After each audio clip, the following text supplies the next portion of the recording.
Hello my dear students, good morning to all of you.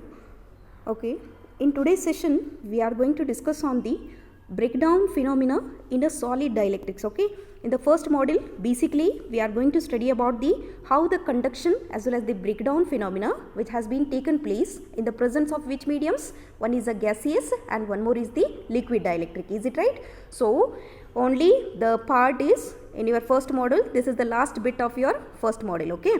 So in this session we are going to discuss about the how the breakdown mechanism which takes place in the presence of a solid dielectrics. Okay. So these are the contents what we are going to cover in today's class. Okay. The first thing, let me start with the some introduction about the solid dielectric materials. Okay, see here. In this, solid dielectric materials means these dielectric materials are the insulating materials which are used in all kinds of electrical apparatuses or any electrical machines, like for example let us consider any electrical machines means whether it is a transformer, induction machine, synchronous machine. Most of the dielectric materials which are used in the electrical apparatuses as well as the devices itself.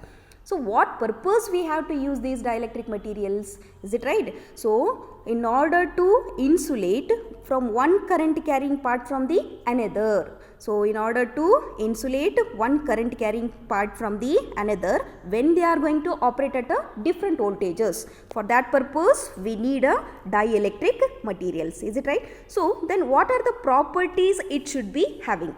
So basically a good dielectric should have the following properties. Which are those? We'll study one by one. Okay.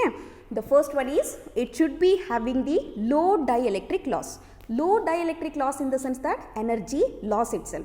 So suppose let me consider one example. Solid dielectric materials means examples like paper, wood, rubber is there, mica, porcelain, glass. Is it right? So these are the different solid dielectric materials which are used practically. Is it right? So low dielectric loss means suppose any dielectric material, when a dielectric material if it is subjected to the AC voltage, then what will happen?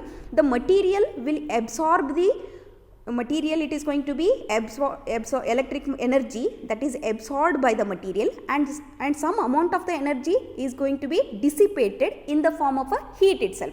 So dissipation of some amount of energy in the form of a heat, it is nothing but the loss of energy. So that is why we can say that so dielectric material should having the low dielectric losses. Getting my point?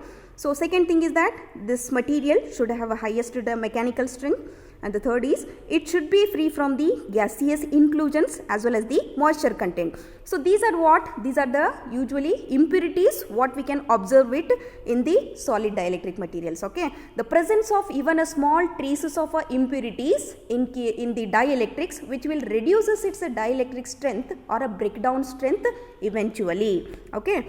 So very important thing is a good dielectric material should be able to withstand the thermal as well as the chemical deterioration. So these are the very important properties of a solid dielectric materials. Okay.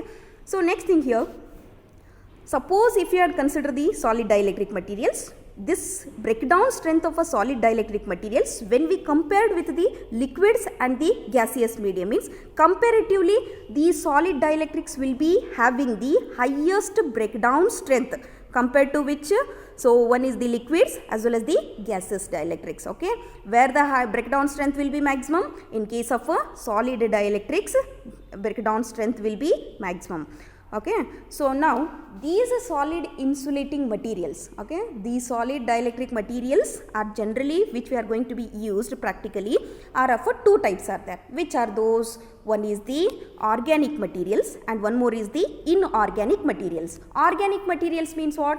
Organic in the sense that usually these materials will be consist of a carbon content. Inorganic in the sense that it does not consist of the carbon content. Is it right? So organic materials, organic solid dielectric materials, examples for this one such as the paper is there, wood, rubber. So these are considered as a organic solid dielectric materials. Okay. So second one is inorganic materials. Inorganic materials means it does not consist of the carbon content. content. Examples for this material, which are those? One is the mica, glass, porcelain. So these belongs to what? Inorganic kind of a solid dielectric materials. Okay. Apart from these two, some other materials also there.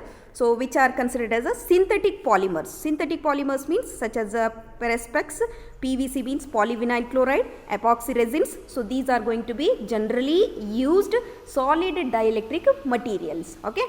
So next thing here. So suppose when a breakdown occurs, let me consider, suppose breakdown occurs means what will happen in case of a solid, liquid as well as the gaseous medium. Suppose when a breakdown occurs means these solid dielectric materials are going to be gets permanently damaged. What is the meaning of this one? Permanently damaging in the sense that they cannot be able to recover their dielectric strength even after the removal of a applied electric field. But this is not the case with the solid as well as the this is not the case with the liquids as well as the gaseous dielectric medium. So these gases, they can fully after the breakdown, so the gaseous dielectrics can able to retain its dielectric strength even after the removal of an electric field. They can completely regain its fully, they can recover their dielectric strength. Which are those? Gaseous dielectrics. And what about liquids? And even liquids also, they can recover it but partly. So comparatively liquids, they can recover their dielectric strength partly, and the gases after the breakdown process, they can fully recover its dielectric strength, but this is not the case with the solid dielectric materials. Once the breakdown process occurs means in presence of the solid dielectrics, then those are going to be gets permanently damaged. Okay, keep it in mind. So next thing here, so how the breakdown mechanism which is occurs in the solid dielectrics, that is very complex phenomena. So that will be mainly depends upon the breakdown phenomena which occurs in a solid dielectrics. It will be varies. It will depends upon the what? Time of application of a voltage. At what time? So this is the curve what we are going to observe here. This is the variation of a breakdown strength versus what it is with respect to the time after application of a voltage itself. So what are the common mechanism? What are the usually the breakdown mechanisms which are going to be occurs in a solid dielectrics are of so many types are there. One is the electrochemical breakdown, thermal breakdown, streamer breakdown, or it is also going to be called it as a avalanche breakdown, and one more is the intrinsic, and last one is electromechanical breakdown. So these are the different mechanisms. Which mechanisms? Breakdown mechanisms in the presence of which dielectrics? Solid dielectrics. Okay. This curve represent what it is? The variation of breakdown strength of a material with respect to what? With respect to the time after application of voltages. Okay. Let us study all these mechanisms one by one. Okay. The first thing is that usually just what I have listed here. So the various breakdown mechanisms which are going to be takes place in the presence of a solid dielectrics are, the first one is intrinsic or ionic breakdown. Again this intrinsic breakdown, it is of a two types. Which are those? One is the electronic breakdown and the second one is avalanche or a streamer breakdown. Keep it in mind, this is very important. And the second one is electromechanical breakdown, and the third is failure due to treeing and tracking, and the fourth is thermal breakdown, and the fifth one is electrochemical breakdown, and the last one is breakdown due to internal discharges. But in your syllabus they have particularly mentioned that. So in your syllabus only they have mentioned intrinsic or ionic breakdown, and one more is electromechanical breakdown, and the thermal breakdown. So these are the three breakdown mechanisms which are there for your syllabus. We'll study those one by one. Okay. Okay. First let me start with the intrinsic or ionic breakdown. Okay. First we need to understand what is intrinsic breakdown. See here. So suppose let us consider one dielectric material. So one solid dielectric materials. Examples what I told. So examples like a paper is there, wood, rubber, so or else mica, glass, porcelain. So these are the examples. Is it right? for the solid dielectric materials. So let us consider one dielectric material. For example, I am going to consider the porcelain material. Okay. So now suppose when the voltages which are applied to such a dielectric material which is of a shorter duration, because we are going to applying a voltages that is of a duration how much? That is of order 10 raised to minus 8 second. Suppose if you apply the voltage for a shorter duration, means in that case what will happen means the dielectric strength of a solid dielectric, it is going to be increases very sharply. Why it is so? Because the applied voltage is therefore only shorter duration. Is it right? So that is why the dielectric strength of a solid material, it is going to be increases very sharply when it is possible only when the applied voltage is for a shorter duration. That is of order how much it is there? 10 raised to minus 8 seconds. Okay.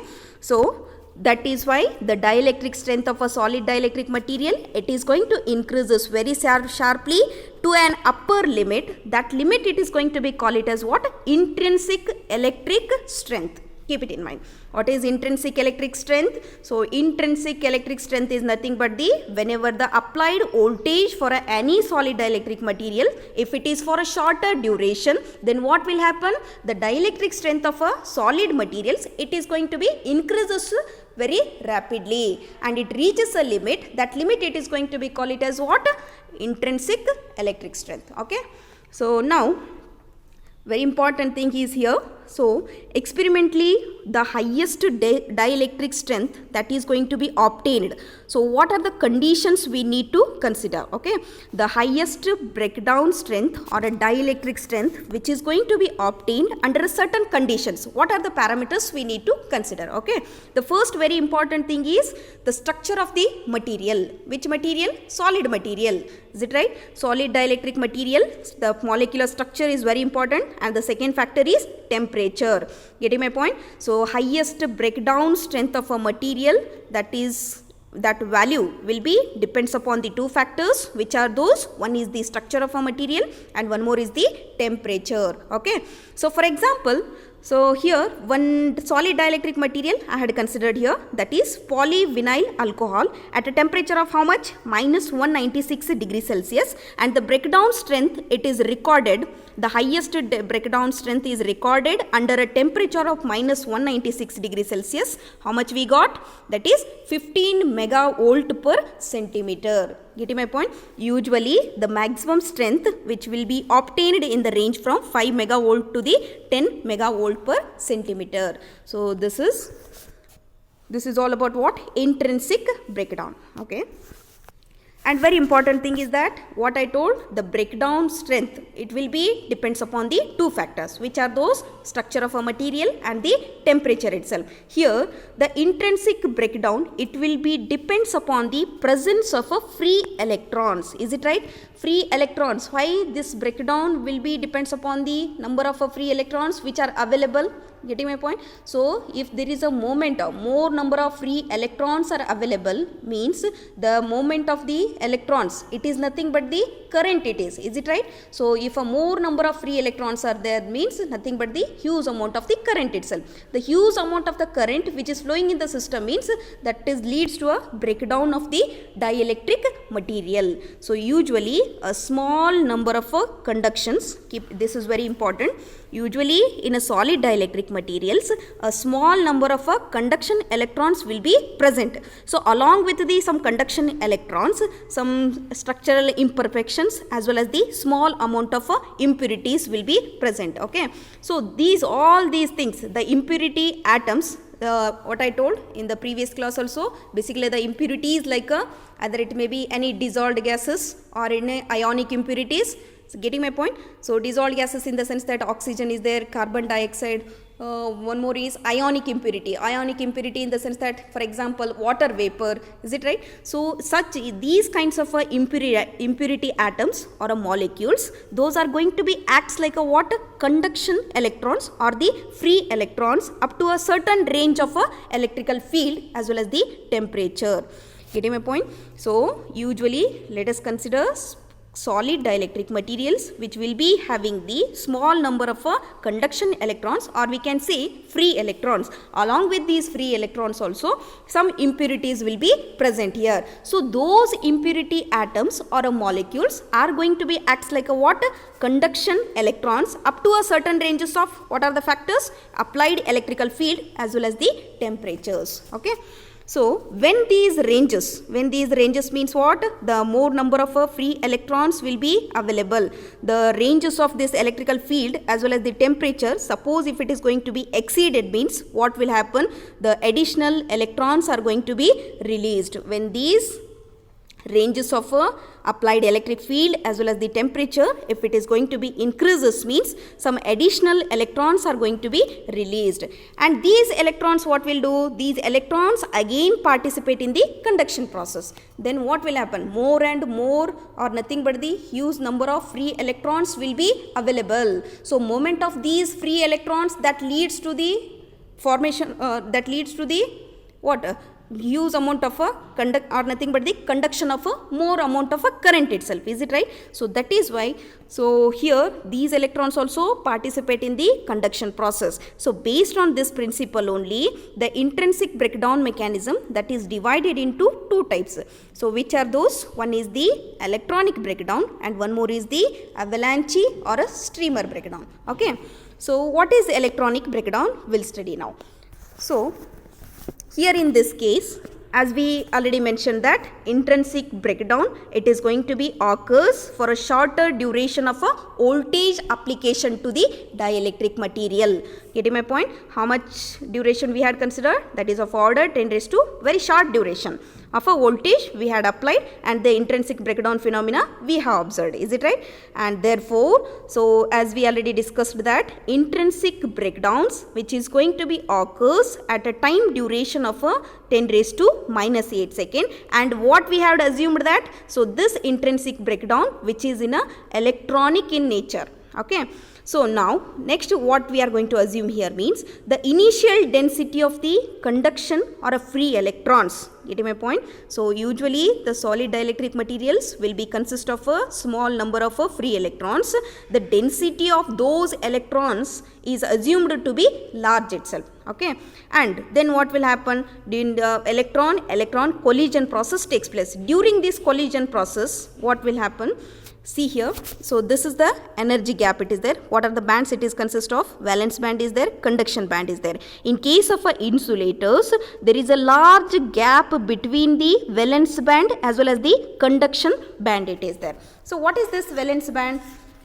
Valence band in the sense that, because here highest range of electron energies in which more number of electrons will be present even at a absolute zero temperature. So between this valence band and the conduction band, in case of insulating materials, there is a vast gap will be there. So this is going to be called it as a forbidden energy gap, or it is also called it as a band gap, it is there. But this is not this gap. When we see the semiconductors, means there is a small gap between the valence band and the conduction band.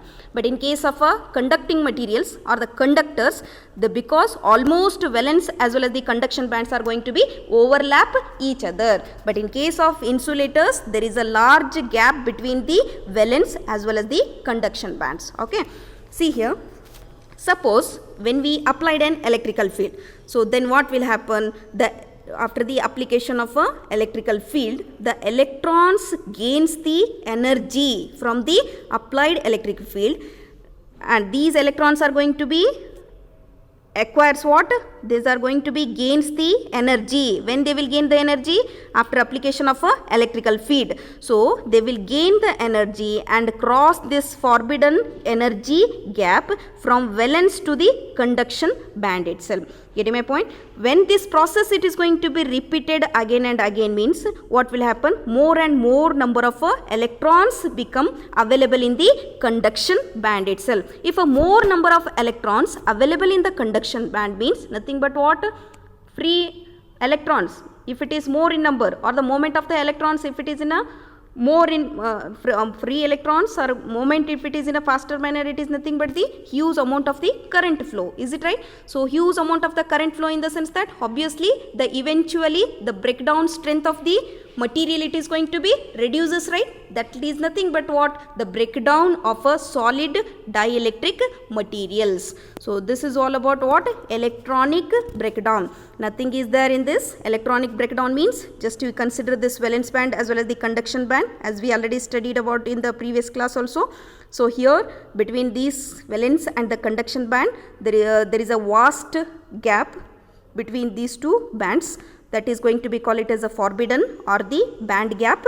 So suppose when we apply a electric field means the electrons are going to be gains the energy from the electric field and crosses this band and reaches the conduction band itself. So then what will happen when this process it is going to be repeated in this manner means what will happen? More and more number of electrons which are becomes available in the conduction band. So due to the availability of a huge number of free electrons at the conduction band, that eventually reduces the breakdown strength of a solid dielectric materials. That leads to the what?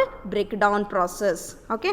So next we'll move on to avalanche or a streamer breakdown. Okay. So as we already studied about this avalanche or a streamer breakdown in case of a gaseous dielectric. Is it right? So basically the breakdown mechanism which occurs in the gaseous dielectrics, that is mainly because of the process called as a ionization process. Is it right? So what is that ionization process? Ionization, it is nothing but what?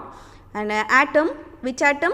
At the gaseous atom. The gaseous atom or a molecule which gains or loses the energy. How they will gain and lose the energy?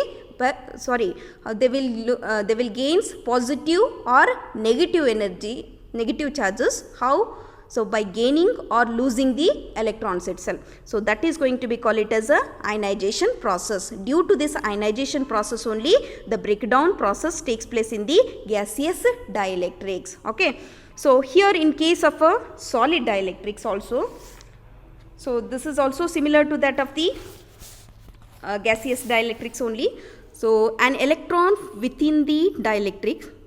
So as we already studied about the two electrode system, right? When we apply a voltage to the two electrode system, what will happen? The electrons are going to be starts moving from cathode to the anode itself. Is it right? So an electron within the dielectric which starting from cathode and move towards the anode itself. And is it right? So and during this motion, during the traveling from cathode to the anode, the electrons gains the energy from the what? Applied electrical field. But at the same they will lose their energy during the collision process. Collision will take place with which atoms? Free electrons collide with the solid or any dielectric atoms or molecules itself. Is it right?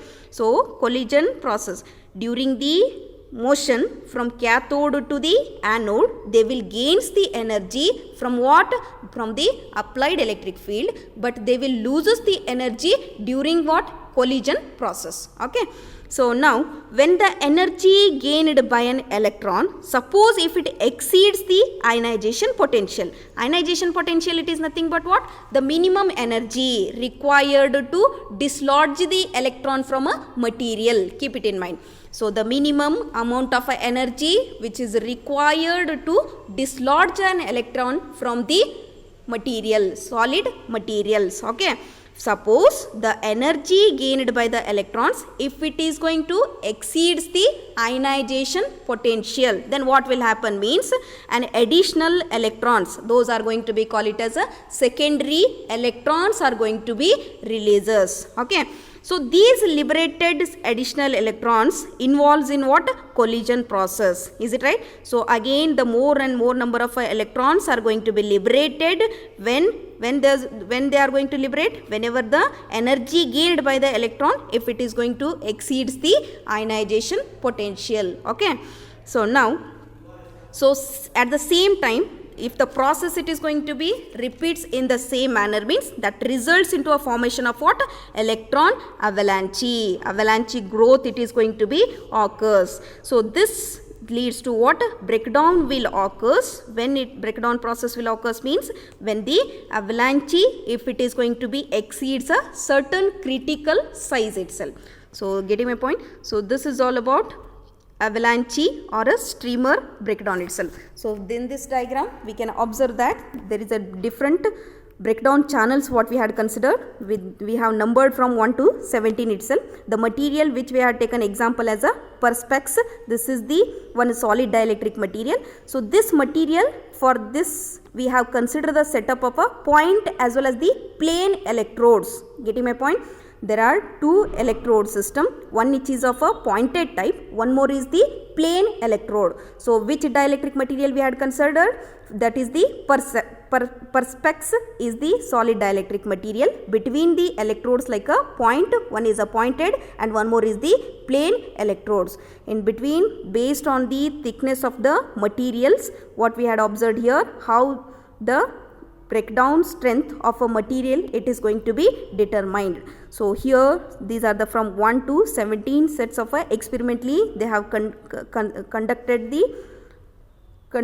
on this solid dielectric materials by considering the two electrodes, one is the pointed and one more is the plane electrode. Okay, so this is all about what? Avalanche as well as it is also going to be called it as a streamer breakdown. So as we already studied in the previous class also, the streamer theory what we had studied in the presence of a gaseous dielectrics also, is it right? So this is all about which process we have discussed till now. One is the intrinsic breakdown. So in this intrinsic breakdown only there are two types are there, one is the electronic and one more is the avalanche or a streamer breakdown. Getting? So this is all about what? The breakdown mechanism which takes place in the presence of a solid dielectric materials. So in next class we will discuss on the two more breakdown mechanisms are there. The one is electromechanical breakdown and another one is the thermal breakdown. Okay, these two breakdown mechanisms we will discuss in the next class. Okay.